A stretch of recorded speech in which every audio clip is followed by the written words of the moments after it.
श्री क्षेत्र ज्योतिबा मंदिर येथे 30 मार्च ते 1 एप्रिल दरम्यान होणाऱ्या चैत्र यात्रेनिमित्त शहर वाहतूक नियंत्रण शाखेकडून विशेष वाहतूक नियोजन जाहीर करण्यात आलं आहे।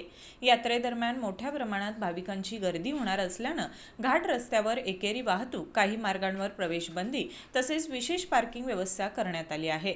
30 मार्च रोजी रात्री 8 वाजल्यापासून ट्रक, अवजड वाहने, माल वाहतूक, रिक्षा आणि ट्रॅक्टरना कुशिरे, वाघबीळ आणि गिरोली नाक्यापुढे प्रवेशबंदी राहणार आहे। 1 एप्रिल रोजी मुख्य यात्रे दिवशी सकाळी 5 वाजल्यापासून दुचाकींना दाणेवाडी क्रॉसिंग, जुने आंब्याचे झाड आणि गिरोली फाटा येथून वर जाण्यास मनाई करण्यात आली आहे। डोंगरावरील पार्किंग भरल्यानंतर भाविकांनी नवीन आंब्याचे झाड, जुने आंब्याचे झाड, श्रावणी हॉटेल, गिरोली फाटा आणि दाणेवाडी फाटा परिसरातील पायथ्यांवरील पार्किंगमध्ये वाहने उभी करावीत। तेथून मोफत एसटी आणि केएमटी बसची सुविधा उपलब्ध राहणार आहे। यात्रा संपल्यानंतर 1 एप्रिल रोजी दुपारी 4 वाजल्यापासून डोंगरावर जाणाऱ्या सर्व वाहनांना प्रवेश बंद राहणार असून उतरणाऱ्या वाहनांसाठी स्वतंत्र मार्ग निश्चित करण्यात आले आहेत। केरली, वाघबीळ, मालेफाटा, दाणेवाडी क्रॉसिंग आणि गिरोली फाटा मार्गे डोंगरावर जाण्यास मनाई राहील।